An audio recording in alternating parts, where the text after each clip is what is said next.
Thank you very much for joining us, everybody, for this webinar today. We're going to be talking about next generation identity management in academia, and then in particular we're going to focus on social identity management, and in particular our product Identify, and we're going to have a demo of that system during the webinar. I'll just can everybody see the screen okay? Yeah, I can. Great, okay. Well, I'll just flick on to the agenda then. So we're going to do a very brief bit of background on ProofID, just in case you've not come across us before. I'm then going to set the scene generally around how identity management is kind of handled currently in academia, and then move on to how that's being challenged really by the sort of the new world scenario that we find ourselves in. We're going to talk about our next generation managed IDM platform, and then move on specifically to social identity management, and we'll have a demonstration of Identify. Very keen for this to be a interactive session, so if you have questions, please feel free to shout them out or send them via the messaging system to the group. We can either take the questions as they come, or we can save them up at the end, whichever way works best. Just by way of introduction, my name's Tom Eggleston, and I'm Operations Director at ProofID, and my colleague who was speaking earlier is Lorraine Worrell, who's Sales Director. Oh, hi to everybody. I just to reiterate what Tom said, these things work very well if you are interactive. So if you've got a question, please shout out. So if not, we can take them to the end. Okay. Yeah. Okay. As I say, you can use those as a chat facility. So if it's easier just to type the question out, we can see it on the screen and come back to it if need be. Fine.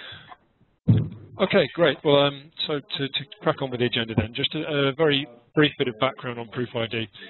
ProofID is a specialist provider of fully managed identity solutions. We believe that the best way for organisations to get the most out of identity management is really to have it managed by experts, and that's our that's the way we approach identity management. Been in business since 2008, and we're based in Manchester, and we've got a strong track record of delivery into academia. We work across a number of identity management technology stacks, including some of the more traditional vendors like NetIQ and Microsoft, but with more of a focus on next generation vendors such as Ping Identity. We're going to be talking a lot more about Ping Identity solutions and how they're relevant in the current world. Okay, so to give a bit of insight into our vision, really, of how we look at identity management in academia in 2014. So, a bit of feedback on the line there. Maybe someone might need to mute themselves. Yeah. Okay. Have you got a fire alarm going off? That's better. That's better. Okay. So on this slide, we've got some of the identity management challenges that we perceive in academia. On the left-hand side, we've got large user populations, high user churn rate, and complex operating environment. And they're what we would describe as old world problems. I think in academia, we've been dealing with these problems with identity management for a long time, really. And the traditional identity management systems such as NetIQ and FIM and so on have done a good job of that over the past 10 years. On the right, we've got a different set of challenges. So student experience is increasingly important. Adoption and proliferation of cloud services, whether that's software as a service applications or the use of Azure cloud computing, that's a trend which is here and is really growing. And to add to that as well, there's the international context with larger numbers of international students who require 24/7 support, or even increasingly international campuses affiliated with UK universities. So all of these things put together, I would describe as new world problems. And they, in terms of identity management, they force a completely different way of thinking about how we approach identity management and what we're trying to achieve with it. Okay, this slide diagram is to show how the change from what we call the old world of identity management, how we've been doing things for the past 10 years, has changed, and how we now need to approach identity management with those new world challenges I was just talking about. So what you can see on the screen is a classic identity management system. There's feeds in from the authoritative sources, so HR system, student record system. In many cases, there's a third system for others or affiliates, and you would typically take a feed of users from those systems into the IDM system, which would act as a central hub. And from there, we'd automatically provision user accounts into all of the on-premise applications, such as Active Directory, the security card system, email, VLE. And that's how things have been for a long time, and that worked very well when the majority of systems were on-premise, and you were able to access them, and if need be, access the underlying databases and so on. Now that model has really started to change, and the first way that it changed really was when universities started to adopt, in particular, Live@edu, but then Office 365 or other hosted email platforms, Google, for example. Now, as soon as you take a service like that and put it out in the cloud, the old way of doing identity management breaks. You can't interface directly with that system in the way that you would have done for an on-premise system. So a new approach is required. So for Office 365 or any system, one of the key ways you do that is with a federation service. So that's what we've drawn on the slide here. In this instance, we've referenced PingFederate, which is Ping Identity's federation service, but equally it could be ADFS or Shibboleth offer federation services as well. The key point is you need a different way of handling that authentication. In federation, the hosted application can delegate authentication back to a different system. So with the adoption of Office 365, this process started. What we're starting to see now is more and more systems are moving out to either be true SaaS applications or to be hosted. When we deal with universities, it seems that whenever there's a procurement for a new system, 9 times out of 10, the new system that's procured will be either a SaaS application, software as a service, or a hosted application. So as this process continues, you can see that there's the majority of systems will end up outside of the university's domain and will require a different way of handling identity management. When we get to this point, actually what's left on premise really is just provisioning into the core directory. And at that stage, potentially it makes sense to move your provisioning activity out to a cloud-based system as well. Once you've got to this sort of new world platform, there's other things that we can add into the mix as well to make use of these new technologies. So in particular, this is where the social identity integration comes in.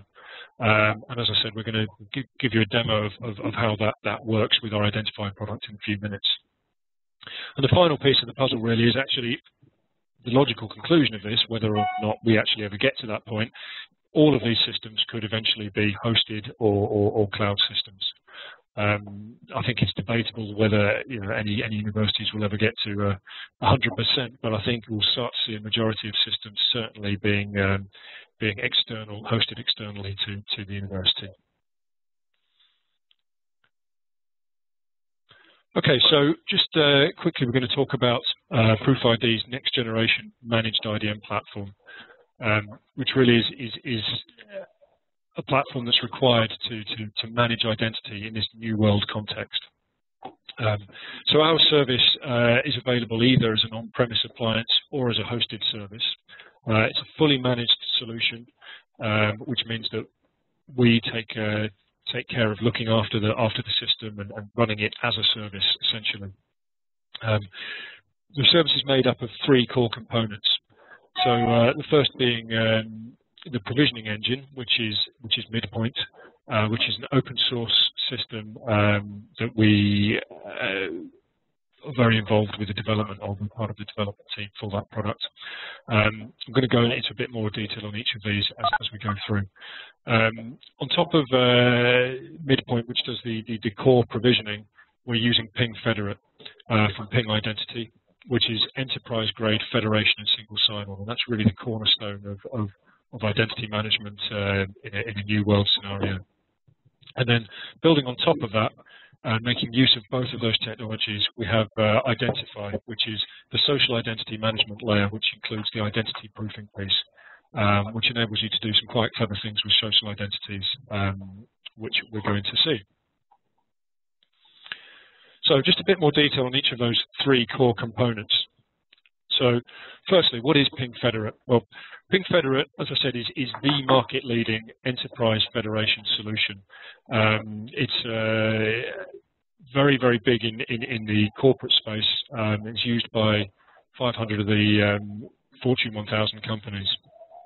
And it provides single sign-on and federation services. Being an enterprise product, it's got a lot of pre-packaged integration kits, and that makes it very much easier to deploy and manage than some of the alternative technologies in this space, such as Shibboleth or ADFS. Midpoint, as I said, is a next generation open source IDM platform. It has its origins in Sun IDM. As some of you might be aware, Sun was merged with Oracle. Both companies had an IDM solution, and unfortunately, Sun IDM was the one that Oracle discontinued. What actually came out of that was an open source project to build upon that technology, which was called OpenIDM. And Midpoint actually is essentially a fork of that technology. It's been completely developed from the ground up, and that gives it an advantage compared to some of the major vendor solutions, in that it doesn't have some of the baggage and that some of those solutions have, which have been put together through acquisition. It's very suitable to be managed programmatically and for interfacing with APIs, which is much more the way that provisioning takes place in a cloud scenario. And finally, Identify is the social identity management product that ProofID have developed, which integrates with PingFederate. And what we do with this, with Identify, is to provide an identity proofing mechanism, which essentially can allow social identities to be used to access protected resources. I think we're all increasingly familiar with using social identities to log into a retail website, for example. But what's not been possible until now is the ability to actually use a social identity to access protected institutional or corporate resources, and that's the piece that Identify enables. Okay, this is just a schematic to show how the process actually works. So down in the left-hand corner, the curved line there represents the on-premise elements of the system. So essentially, what we'll do there is we'll take a feed from the authoritative data source that you have in the university. That could either be your HR system, student record system, it could be an existing identity management system, or a directory service such as Active Directory. Either way, we take a feed into our hosted system. From there, we can provision accounts into cloud systems, hosted systems, or even back onto on-premise systems if need be. In this example, the system that's shown is Office 365. Then your clients, whether they're on-premise, whether they're using tablets, phones, or a traditional browser, can access the application through single sign-on. And the authentication then happens against our platform, and that's the federation piece. The authentication is delegated back to our platform. We can add additional systems. So here we are, we're adding Moodle as well. You can see that the flow is exactly the same. And as I said, these applications can either be SaaS or hosted, or they could indeed actually be on-premise applications as well.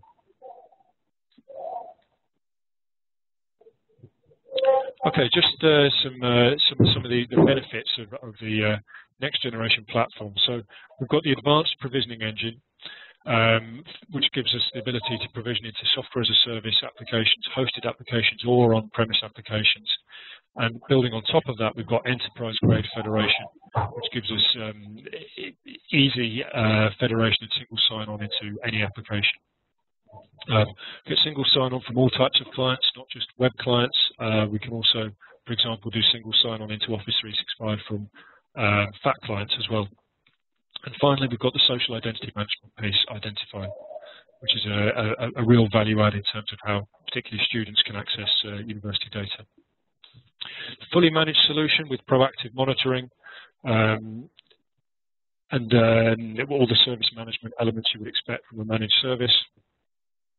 We can host it on-premise, if that's the requirement, or it can be hosted in the UK as well. And one of the key things that the solution gives you is a real bridge to new world technologies and a platform for cloud adoption.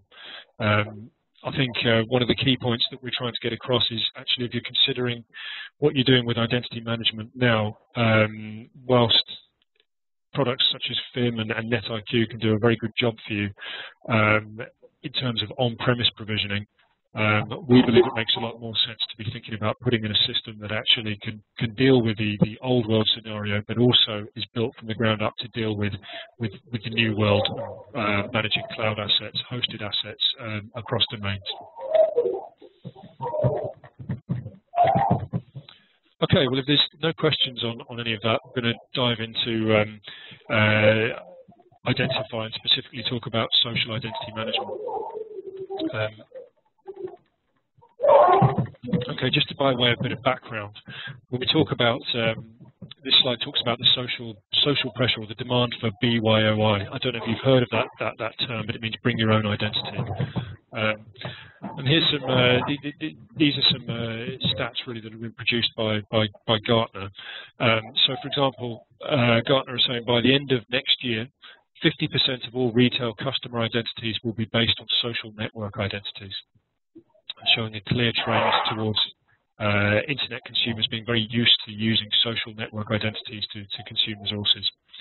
By 2020, 60% of all digital identities interacting with enterprises will come from external identity providers, up from less than 10% today. And I think that's a trend that we will see not just in the enterprise, but also coming through into academia as well. The next one is a really key point in terms of the pre-applicant process, which I'll show you in a minute. But Gartner estimate that 62% of internet users will abandon the registration or login process if they need to fill in a form. I'm certainly guilty of that. If you think about if you're relying on pre-applicants maybe to fill in a form to gain access or register interest in the university, what this is saying is in 62% of cases, that process won't complete because the end user can't be bothered essentially to fill in a form. So taking friction out of that transaction is really important. And finally, Gartner have assessed that the risk associated with proofing of social identities is not significantly higher than allowing self-assertion for new account creation. Essentially, what they're saying is allowing someone to log in with a social identity is not really qualitatively different in terms of security to allowing someone to fill in a form to assert who they are. Okay, we're going to jump into the demonstration for Identify. Two things about this demonstration. One of the first things is what I'm about to show you is a great demonstration of all the three components of the New World New World IDM platform that I talked about earlier working together. So the demonstration involves the provisioning via midpoint, single sign-on via PingFederate, and social identity proofing with Identify. So everything I've talked about, we're going to show you now. The other thing is we're going to be showing a use case for academia, how we can manage the student life cycle through social identity. I'm just going to describe that use case before we actually go into the demo. So the first thing we're going to do is we're going to show a pre-applicant, so maybe a school pupil, registering interest with the university. But rather than doing that via a form, we're going to show that via a social login. In this case, it's going to be a Facebook login. And once we've done that, we're going to demonstrate how we can seamlessly provide access to some useful information. So in this instance, it's a taster course in Moodle that we've created, and we're going to grant access to the pre-applicant to that resource. The second piece is when the pre-applicant becomes a student.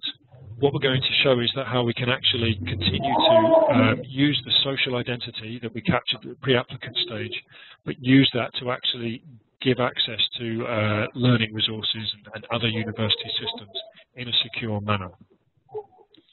And the final thing we're going to do is to show how, when the student becomes an alumnus, how we can actually link additional social identities to the original social identity, so that the university has got multiple social channels which they can use to actually communicate with that person as part of the alumni management process. Okay, so I'm going to jump straight into the demonstration now. Just bear with me a second while I switch to the browser. Okay, so as I said, the first stage of this demonstration is for a pre-applicant.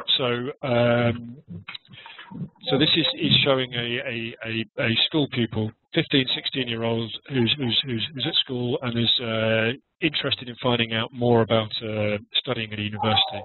So they would go to the university website, and there would be a link on the website to register interest, and that would pass them on to this form. Now, of course, this form can be skinned and made to fit in with the institutional branding as required. But in this instance, rather than being asked to fill in a form, the pre-applicant can opt to just log in with Facebook. So that's what we're going to do now. So click on the login with Facebook ID. This is an OAuth process that's happening. So we're now being bounced back to Facebook to log in. So I'm going to log in with a test user account. Okay.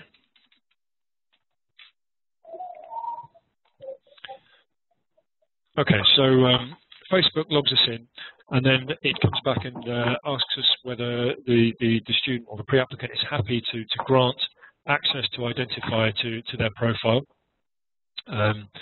Of course, with this being OAuth, the end user remains in control of the permissions that they're granting to external systems. So at any time, the end user can go in and revoke that permission. And in that case, they would have to just go through this process again next time they wanted to sign in. So click OK. Then to grant permission for Identify to post to Facebook, and you'll see the reason for that further on in the demonstration. So we say OK. That takes place, and then we're bounced back into Identify. Okay, so as you can see, we've pulled through the username from Facebook, and also the email address. On the right here in the green box, you can see that the user is logged in with Facebook. However, at this stage, we don't really know who the user is. They could be anyone who's just signed in with a Facebook account. So for that reason, we've given the user an assurance level of 0. So essentially, that means it's a non-trusted Facebook account. We have accordingly also granted the user the role of prospective student.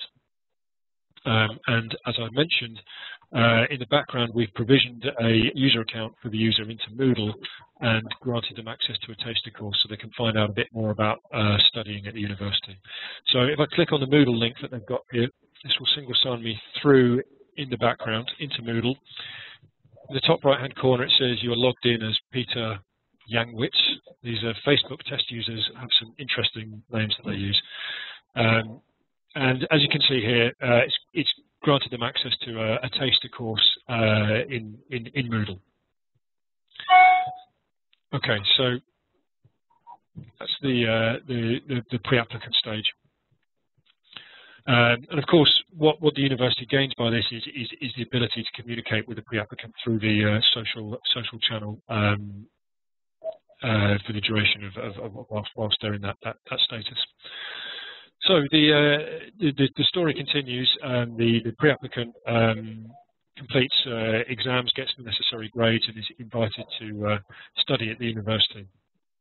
So turn up for registration, and the traditional way of doing things in the university would now be to create user accounts in all of the on-premise systems and manage usernames and passwords and so on-premise using a traditional identity management system. Can still do things that way. As you can see here, we've created a legacy systems username here. We can use this system to push accounts into on-premise systems in the traditional way if need be.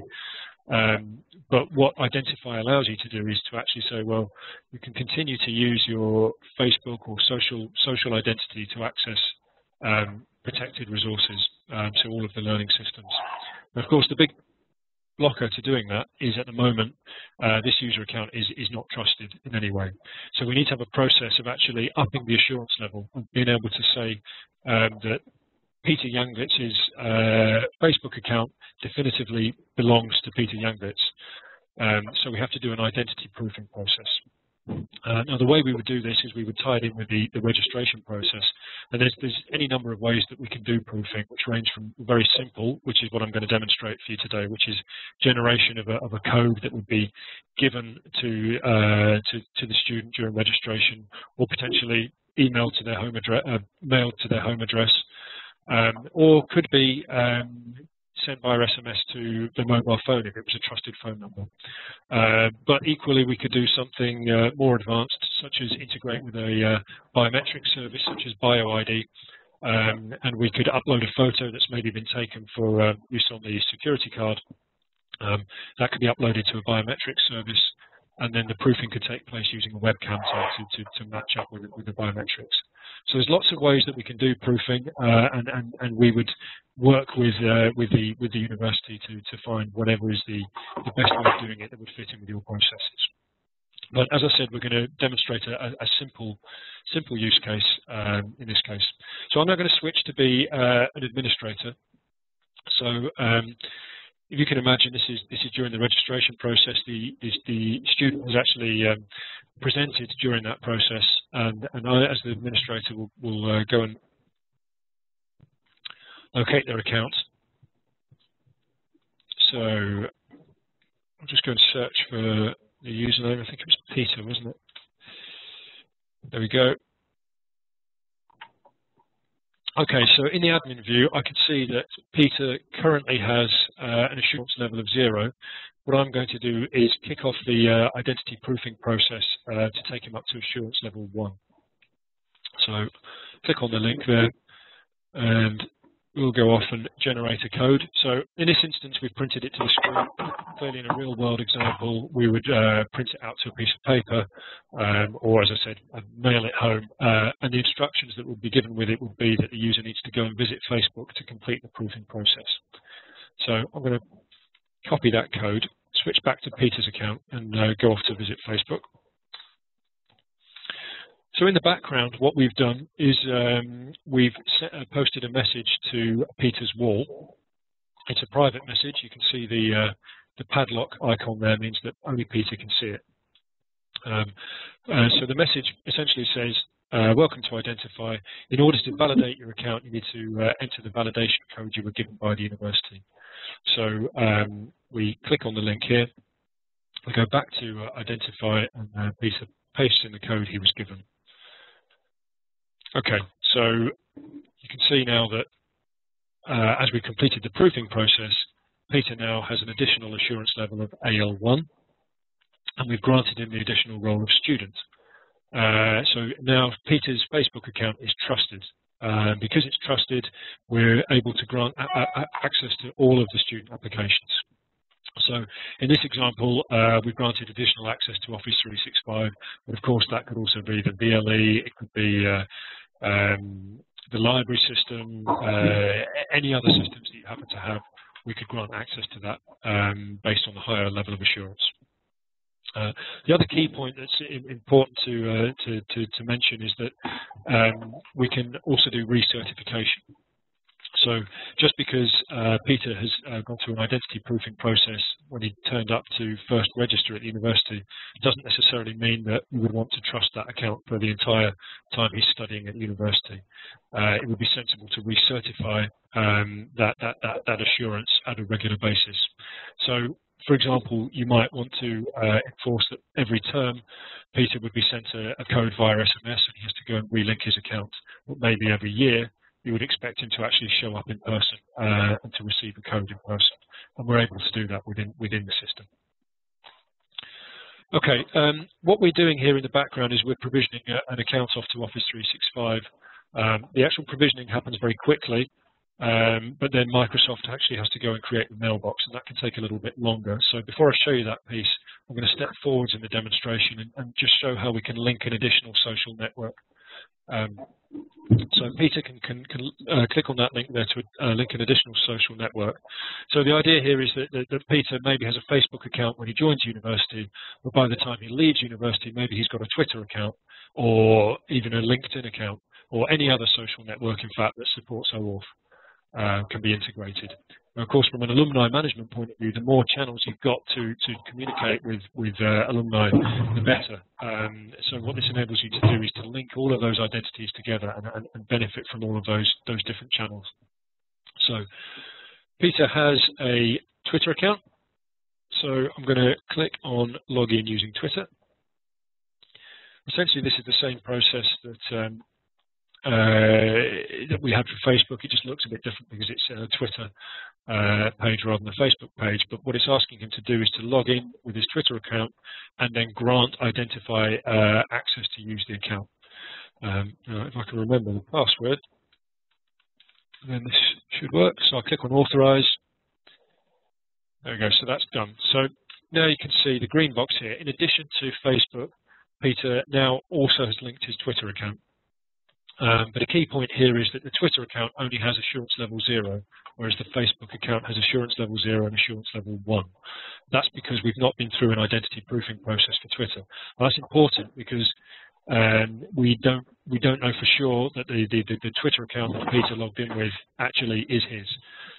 So if he had logged in with just his Twitter account, we wouldn't want to grant access to the back-end applications. So we actually maintain the identity proofing levels separately for the different social identities. Okay, now with a bit of luck, I've been talking long enough so that the Office 365 piece will have worked. So I click on the Office 365 link.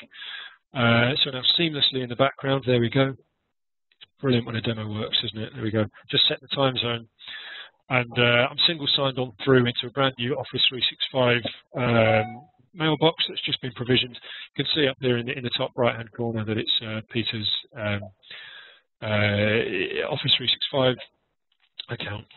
So what we've done there, I think it's important to point out, we've done all of that entirely in the cloud with no on-premise Microsoft components. There's no Active Directory, there's no ADFS.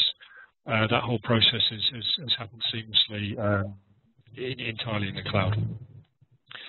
Okay, well that's it for the demonstration. Just to recap on what Identify can give you.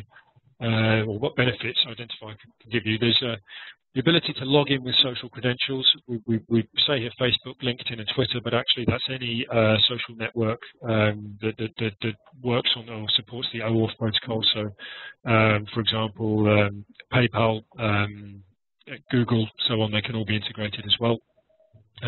We can link multiple social identities to one known individual, which is very important through the alumni process. We can do social identity assurance via multi-factor social identity proofing, and of course the recertification process to make sure that proofing remains current. By the integration with PingFederate, we've got federation and single sign-on into SaaS or any web-based applications, whether those are hosted or external or on-premise. We can also do provisioning to legacy on-premise applications as well. We can provide a full user lifecycle management for social identities, as you've seen in the demonstration. We get easier and more efficient capture of pre-applicants. There's no more filling in forms, so we don't have that problem with the 62% of forms not being completed. And we get management of alumni through social channels. And finally, we've got support for all of the emerging standards in this space, including OAuth, OpenID, Connect, and SCIM, which really is one of the real benefits from working with the enterprise federation technology, such as Ping, as opposed to ADFS or Shibboleth. Okay, that's it for me, really. Thanks very much for listening and for watching the demo. I'd like to open it up for questions now if anyone's got anything to ask at this stage.